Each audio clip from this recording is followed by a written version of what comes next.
Jenny Mitchell from her new album Forest House. We found Jenny at her new home in Melbourne, where she's been touring with one of her heroes, Kasey Chambers. So we asked Jenny how her Forest House was built. So yeah, this is my fourth album and my third produced by Matt Fell, who lives in Tasmania. Right. And I really wanted to do this album with my New Zealand band. There's a group of people that I've toured with quite a lot for the past few years, and that was the kind of the first experience of me having a proper band that I collaborated with, as well as, you know, not just hired them in for a gig and then didn't see them again. So we became a real unit. So I really wanted to play on the record with them, and had Matt fly over from Australia and looked for months to find a house that would house 10 people, and found this place in the Wairarapa near Martinborough, just sort of out of Martinborough, and it had bunks and could house 10 people. And on Airbnb, that house is actually called Forest House, so that's why I was like, oh, that's amazing. And it was surrounded by bush, and it was just incredible and totally sort of away from daily life. And yeah, we set up a studio there and made the record. So Forest House is the name of the studio, just like Abbey Road for the Beatles. Yeah. Very good. All right. So did you have all the songs ready to go for the record when this all happened, or was it a kind of work in progress?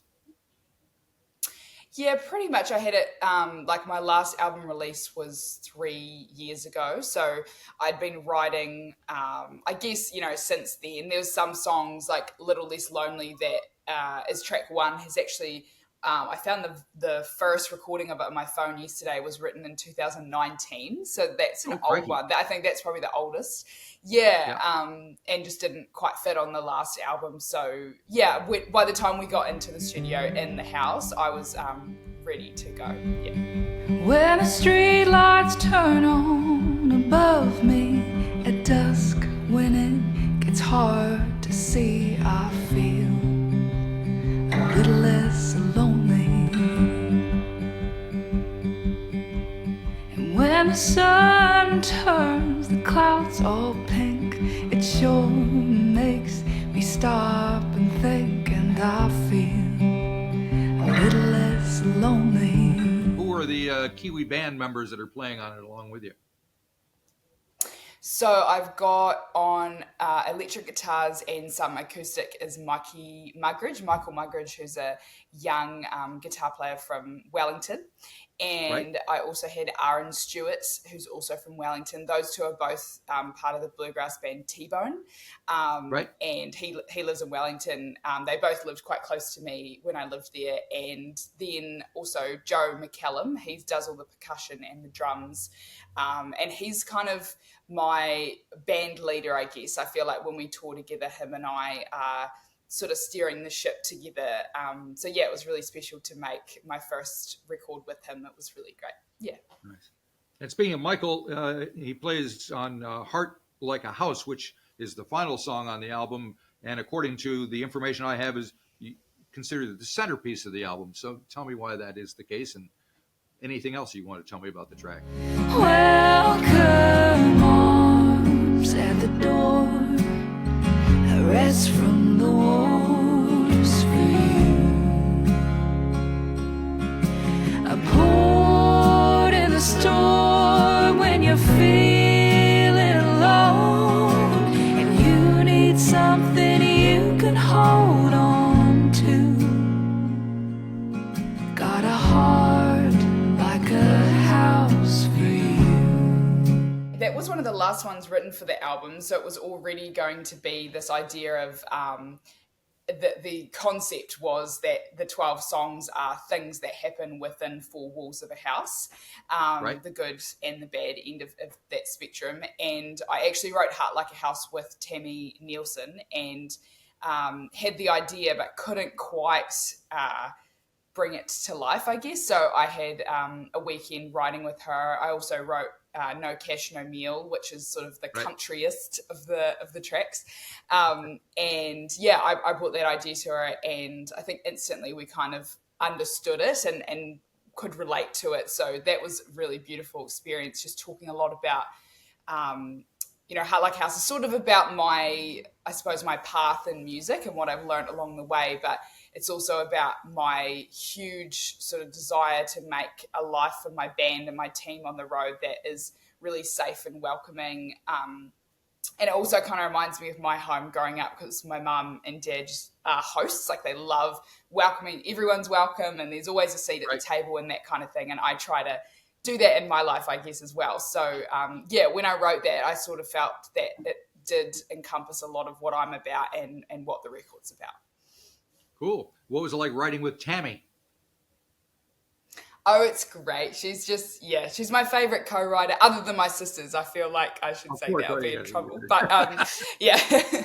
I don't do a lot of co-writing. Like, most of the songs on the album are just solo writes. And there's just something about, I think because Tami and I have had so many similar influences and we're so passionate about the same kinds of things, that when we write, we just get each other. Like, you don't have to explain, what this means or whatever. It's just really fun. And she's just such an incredible, she's a poet. Like, it's funny, when I write with her, she's often quite a quiet writer. She'll sort of sit there with her pen and paper and write things down.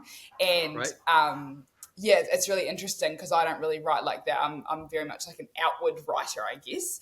Then she'll just sit there quietly and then come up with the most beautiful line, and I never would have thought of it myself. So I feel like it's true collaboration that ends up with a song that I would never come up with myself. Yeah.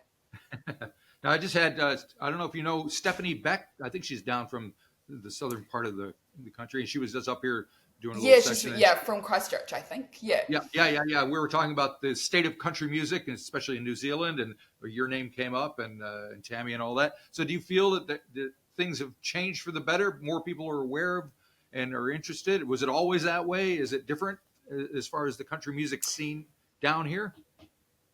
Yeah, I'm having this chat quite a lot at the moment, and it's cool. I think for a couple of years, I've felt this kind of swell, I guess, of interest, and that's awesome. And I think there's always been a love of country music in New Zealand, but it is definitely, like, the data shows that people are listening to it far more on all kinds of platforms and going to far more gigs and that kind of thing. So I think it's really exciting, and there's obviously been the launch of I Heart Country New Zealand, the radio station, in the past week. And I was just so excited a couple of days ago to see that they're not only playlisting, like, there's a lot of American country music on their playlist, which is great. And that is what, a lot of New Zealanders, especially young New Zealanders, are listening to. But when I really got excited about it was when I saw that they had playlisted one of Tami's new songs on the station, because I think that's what changes it for us. That's what gives New Zealand artists a chance to either have the opportunity or aspire to have the opportunity. Like, in my lifetime, there's never been really an opportunity for my kind of music to be on commercial radio. There has been, like, Kaylee Bell, who is our pop country queen. She has had great success in the last couple of years on radio. But for artists that are more probably, like, folk leaning, there hasn't really been that opportunity. So I'm just really excited about that, and hope that I Heart Country keep doing that. Well, hopefully you should be in heavy rotation. Come on. Yeah, that sounds good. I thought so. All right. Then back to the record. You have a song you're singing with your dad, Daffodils. Tell me about that. Could winter turn to spring, and would my phone ever ring? And how would the daffodils grow? Would the air be fit to breathe? And who would prune my trees? And how would the daffodils grow? Yeah, that is definitely one of my favorites, I think. And I've sung with Dad since I was 4 years old on stage, but we'd actually never written anything together. And I had this idea. He's got kind of this patch of daffodils at home in Gore that has been there, I think, for my whole life. And it always reminds me of him, because he gets very excited when they pop up every year.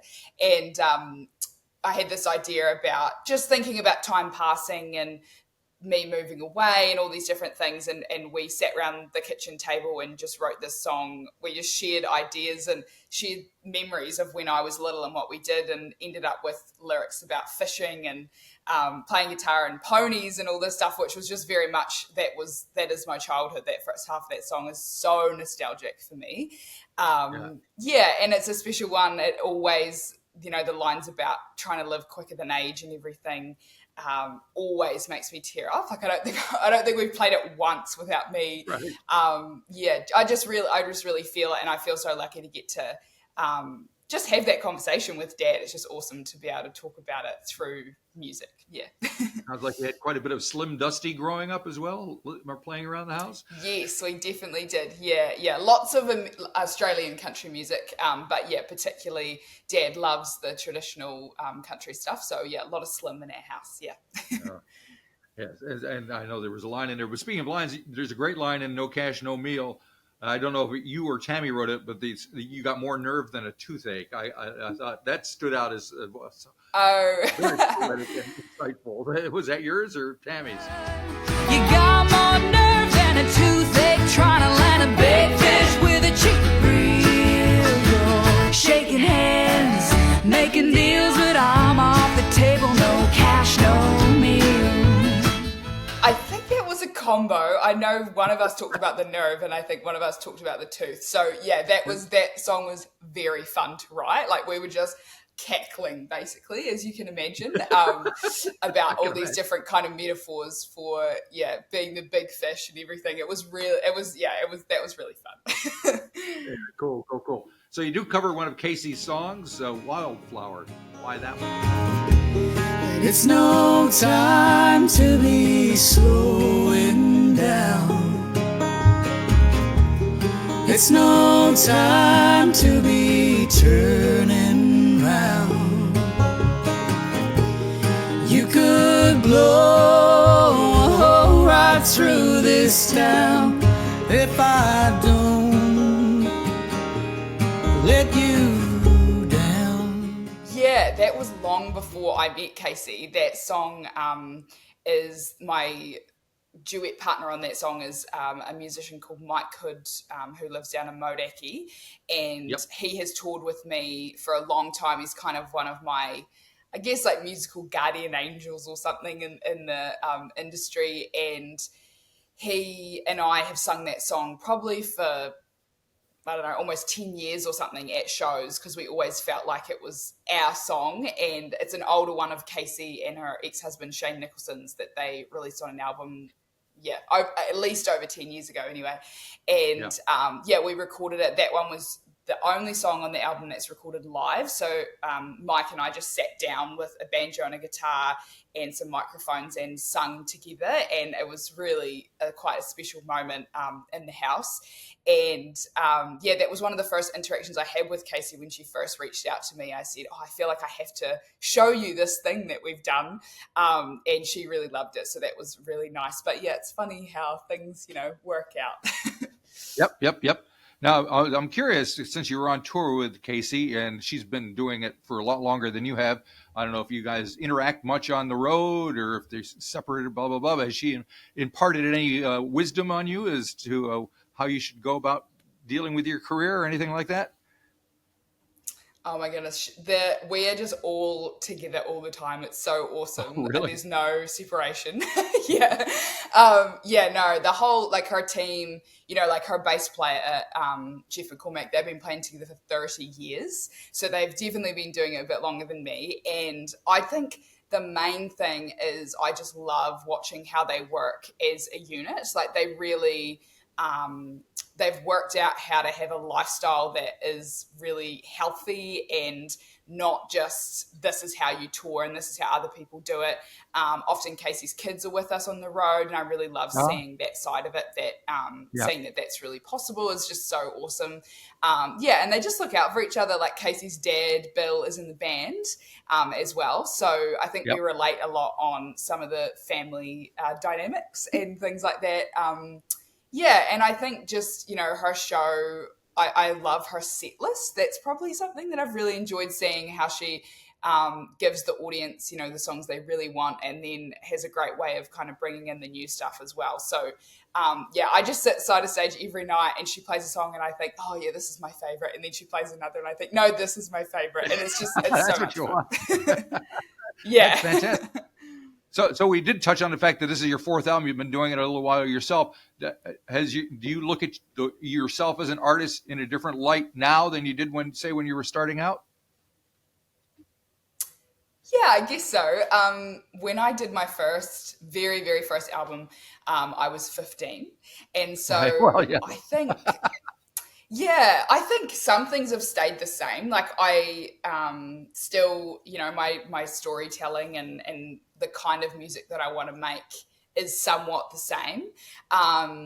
But I guess now this is the first time that I haven't had like a secondary job with music this year, which has been quite terrifying. I was quite scared making that leap, but that was a big deal. And that's not to say that won't happen again. Not at all under any idea that won't happen again. But it's been really interesting. Just I suppose living and breathing every single moment has been about this album and how to make it have the best entrance into the world and that kind of thing. So I love the business side of it as much as I love the music, and probably that's the difference. When I was 15, I was so keen to learn. Like I just wanted to learn about how the business worked. But it's 10 years ago this year since that first album. So I like to think I've learned some things along the way. Well, you don't hear too many people saying they like the business end of things these days. So that's probably helping out on your end. I don't know. Yeah. I don't know. I think if you let it, it is also really creative. And yep. I think I understand, there's some things that people, I don't like accounting. Let's be clear. I'm not into, taxes and stuff. But I do think like strategy. Yeah, no, I don't love that stuff. But thinking about the strategy of an album and thinking about how people are introduced to songs is all part of the business. And I think I just love thinking about all of that kind of thing. Yeah. Right. And of course your sisters are on the record. In fact, there's a song called Sister.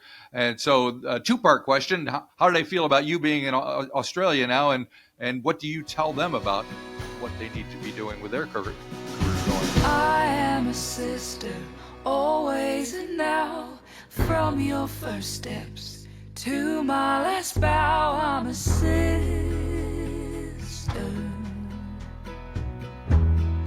always a sister.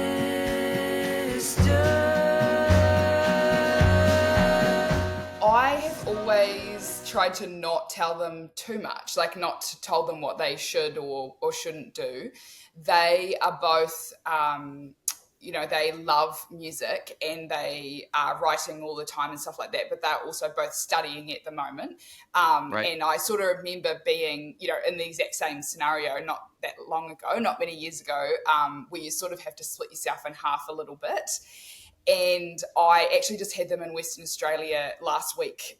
We did 5 shows with Kasey, which was so much fun. And it was really emotional, like sitting there and watching them. We've just listened to her records our whole life. Like her music is in our bones. And sitting there and watching them, especially the first show when they were sitting side of stage, I was just sitting behind them like quietly crying because they were just so excited about it. And I sing Not Pretty Enough with Kasey during the show, and she also asked them to join me for that song. And I just had to keep my eyes shut because I was so emotional. It was just such a cool moment to, just see them, and for us together as a team driving through Western Australia is like camels and kangaroos, and it's just so it's so much fun and such an adventure. And I just I keep thinking, man, I reckon we're going to talk about this one day when we're 90. We're going to say, remember that time, it's a real gift to be able to do that. But I love their music and I love that they're part of my band, and I just love that I can see they get a lot of joy out of music, and I think that's the most important thing. Yeah. So the one that I think my favorite on the album, if I have to pick one, will be Where the Water's Cold. Has a very old rickety Americana vibe to it that probably me being an American person probably settled. But tell me a little bit about how that came to be and that sound that you got out of that. Way down south where the water's cold and the girls don't do what they're told, where the rumors run like the moonshine flows. Way down south where the water's cold.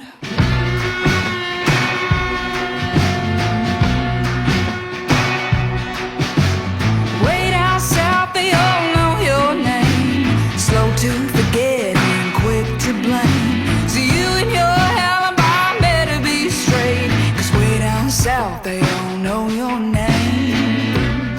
Yeah, I love that as well. It's got like some horns on it, which was a new sound for me on this album. And it's sort of inspired by Gore, my hometown, has got this history of illicit moonshine brewing. And so that's where the first idea of it came from. I started thinking about the, I don't know, the mystery of the whiskey in the hills behind our house at home. The Hokanui Hills are there, and that's where people used to sneak and make the whiskey and stuff. So I was thinking about that and how there's always this kind of light side to small communities, and then in the lyrics it kind of is a little bit tongue-in-cheek about some of the challenges of small town gossip and that kind of thing. So that's what that one's about. But it's definitely, it's a new kind of sound, and it's super fun to play live. I love that kind of music, and it's fun to kind of lean into that side of it. Excellent. Are you thinking about what you're going to do next? Someone asked me that yesterday, and I was like, "Oh my goodness!" But I'll probably. I mean, I'm always writing, so I'm always thinking about that. I have some New Zealand touring plans that I'm announcing really soon, and I'm doing an Australian album tour in a couple of months as well. So I've got a lot of touring. This is the year of touring. I don't think I've got a weekend for the rest of the year off, which is good. That's what I've wanted. You know, it's what I've been waiting for to do for years and years. So I'm super excited, and I think I'm just really in the playing of the music at the moment. I recorded Forest House over a year ago, like a year and a half ago, and so to finally be able to share it, and then in a few weeks be able to share it on the album tour is really exciting. So that's where I'm at. If you enjoyed this episode of the 13th Floor's Music Talk series, please be sure to subscribe to the website or to the YouTube channel. Follow us on Facebook or Instagram, and wherever you find your podcasts. There's a whole lot more to discover.